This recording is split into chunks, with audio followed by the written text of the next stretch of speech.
গোটা দেশের 10 কোটি কৃষকের হাতে কিন্তু আজকে কিস্তির যে টাকা 23তম যে কিস্তি, সেই কিস্তির টাকা আজকেই কিন্তু প্রধানমন্ত্রীর হাত ধরে সেই তাদের সরাসরি অর্থাৎ কৃষকদের অ্যাকাউন্টে পৌঁছে যাবে। এ রাজ্যের প্রায় 50 লক্ষ কৃষক রয়েছে যারা প্রধানমন্ত্রী কিষাণ নিধি সম্মান যোজনা, তারাও কিন্তু আজকে 23তম যে কিস্তি যে প্রধানমন্ত্রীর হাত ধরে আজকে সূচনা হবে, এ রাজ্যের 50 লক্ষ কৃষক তারাও কিন্তু সেই কিস্তির টাকা পাবেন। এবং তুমি জানো যে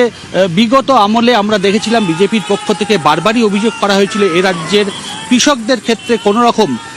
সরকার তারা পূর্ববর্তন সরকার তারা কোনো রকম নজর দিচ্ছে না, কৃষকদের বিভিন্নভাবে বঞ্চনার শিকার হচ্ছে, বঞ্চিত হচ্ছেন। সেই জায়গায় দাঁড়িয়ে তুমি জানো যে রাজ্যে পালা বদলের পর মুখ্যমন্ত্রী শুভেন্দু অধিকারী তিনি স্পষ্ট জানিয়েছিলেন যে সমস্ত কেন্দ্রীয় প্রকল্প রয়েছে সমস্ত কেন্দ্রীয় প্রকল্প এ রাজ্যেও লাগু হবে। তারপর থেকে আমরা দেখেছি এ রাজ্যের কৃষকরা তারাও কিন্তু আবেদন করতে থাকেন এবং তার পরিপ্রেক্ষিতে আজকে প্রধানমন্ত্রী আসছেন তারকেশ্বরে এবং সেখানে পশ্চিমবঙ্গ দিবস উপলক্ষে যে অনুষ্ঠান, সেই মঞ্চ থেকেই একেবারে গোটা দেশের পাশাপাশি এ রাজ্যের 50 লক্ষ কৃষকের সরাসরি ব্যাংক অ্যাকাউন্টেও কিন্তু সেই কিস্তির টাকা পৌঁছে যাবে। অর্থাৎ একেবারে এ রাজ্য তুমি বারবারই যেটা বলা হচ্ছে যে ডাবল ইঞ্জিন সরকার, অর্থাৎ এ রাজ্যে বিজেপি এবং কেন্দ্রে বিজেপি সরকারের যে ডাবল ইঞ্জিন সরকারের কথা বারবারই বলা হচ্ছে,